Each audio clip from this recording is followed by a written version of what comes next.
All right, here we go. Hello. Welcome to another High Tie Imbibe. And we have something new to me. Don't know how new it is as far as the brewery goes, but it's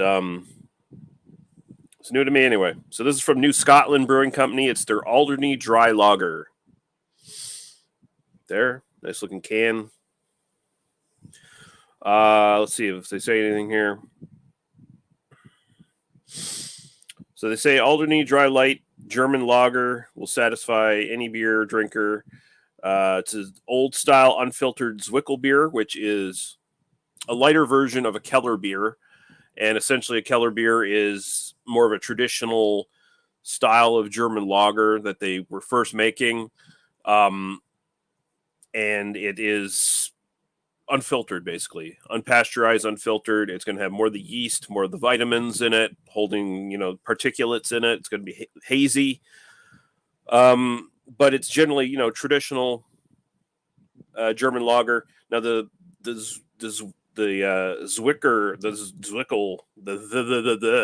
Zwickelbier version of this is usually lower in alcohol and a little less complex. It's more close to like a traditional kind of that beer that tastes like beer. It's got a little bit of less of the complexity and flavors of your Keller beer, but it's still pretty much within the same range. And let's see what to say here. Zwickelbier has stood test of time, will not disappoint. Whether you're relaxing by the lake, hanging a patio downtown, this session lager is suitable for any occasion. Water, barley, hops, yeast. We'll just take a quick look. And we got some people in the chat. We have the very lovely girlfriend of mine, Lee Hardy, saying, "I'm a dry lager." I don't know how to take that. We have Craig from Kent Beer Review saying, "Good evening, sir." Good evening to you too as well, sir. Hope you're doing well. We're going to take a look at New Scotland Brewing Company's website here very, very quickly. So we're going to share a screen. Here we go. So let's see what they got. So what have I had from them anyway? The Kilted American IPA. I think that's in the NSLC, and I don't know if I've had that. St. Andrew's Cross, that's the one. The Extra Pale Ale, that's the one that they first showed up with in the NSLC that I've already done. Rampant Lion IPA. Oh, somebody should be a certain beer tuber should be suing these guys for copyright infringement, I think. Coat of Arms Scottish Amber Ale. Bonnie German Ale, Lowlander Oatmeal Stout, and the one we're doing right here. See if they say anything different here. Named after our street and located in the place we love most, Dartmouth. This beer is our way of sharing our hashtag Dartmouth love. And the rest of this is what they have on the can. All right. So we're back. All right, we're going to open up and see what we think. 4.9% alcohol by volume.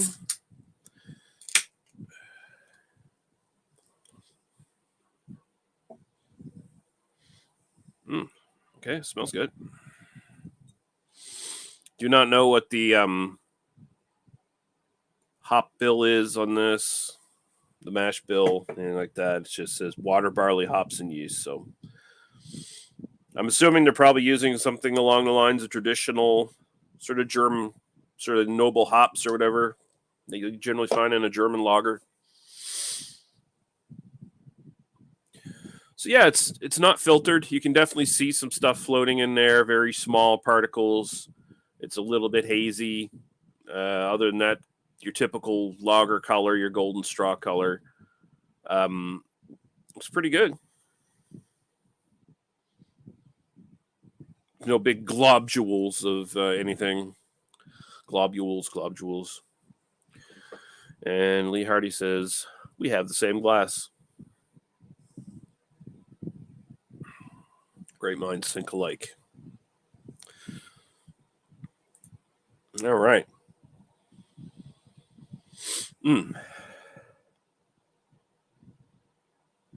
Slightly sweet grain under there. Getting some very traditional German sort of lager smell here.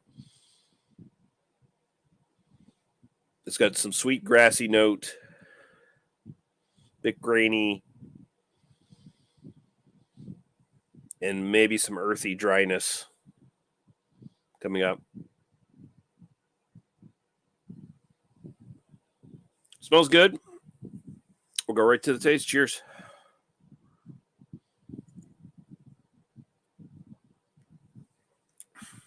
Ooh. That is dry.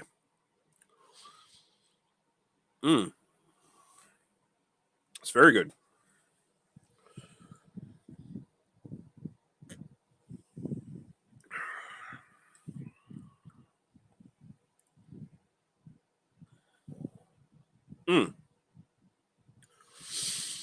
So the best way to sort of describe this for people who are not familiar with the style, and I sort of outlined, this is a lower alcohol version of a Keller beer generally. But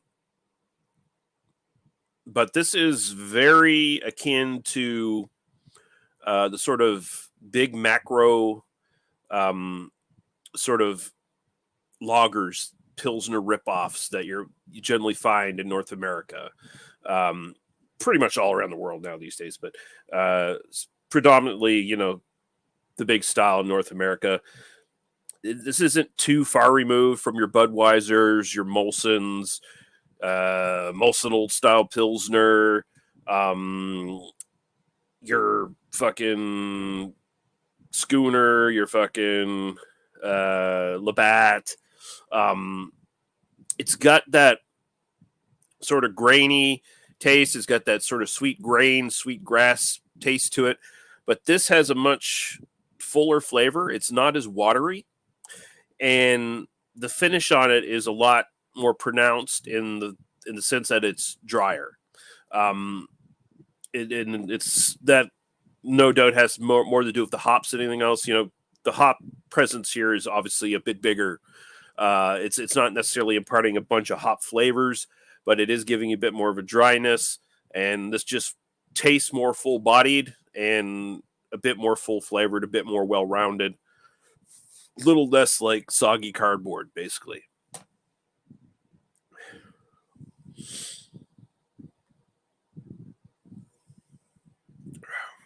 So this is actually a really good, like if you're a newbie to craft beer, this would be a really good one to get into because it's not so far removed from, like if you're just drinking lagers all the time, you're just drinking like your Moosehead dry ice or your whatever the fuck you're drinking.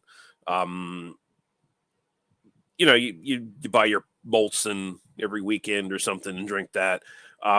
This is not so drastically far removed that it would be like off-putting to you. I can imagine it's very much on the same level. It's just a little beefed up, and it's really good.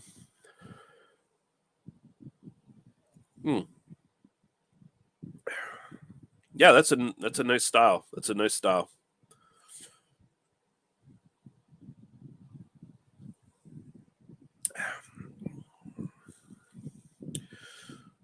So style wise, I think generally the sort of the Keller beer version of this is probably what I probably want to gravitate a bit more towards, just because you're even getting more flavor and even more pronounced goodness, all the things that are good in life.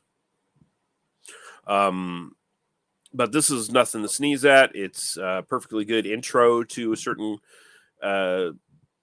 for certain people trying to get into craft beer. But at the same time, on its own, it's just really enjoyable. It's something you can sit back and drink and not have to think about too much and enjoy as we're getting the cooler evenings now. But we still have some nice warm days in October as well. And this is good for that kind of thing. It's just a good, relaxing, any time kind of beer. It could be a maintenance beer. All those things. Style-wise, I'm going to throw a nice 8 at it. As far as my own personal enjoyment, I'm going to throw. I could see myself picking this up again, definitely, because it is fun. It is nice. Did I say fun? It's not really fun. Maybe after I've had 4 or 5 of them, maybe they don't be fun. But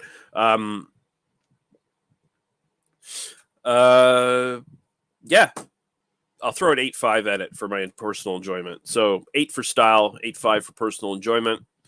And Lee Hardy here.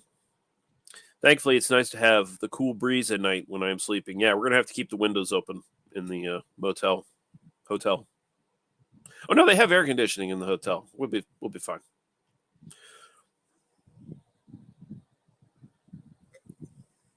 And then she says, "Do it." I think she's suggesting that I drink like 4 or 5 of these. Are you trying to get me drunk, woman? Yeah. So I'm gonna be back. I picked up a bunch of new stuff at the NSLC tonight. And she says she prefers fresh air versus AC. And then she says yes, she wants me to get drunk. Okay, well, that might happen because I've got several more beers to go through tonight. So I'm going to be back very shortly with something else. So keep watching.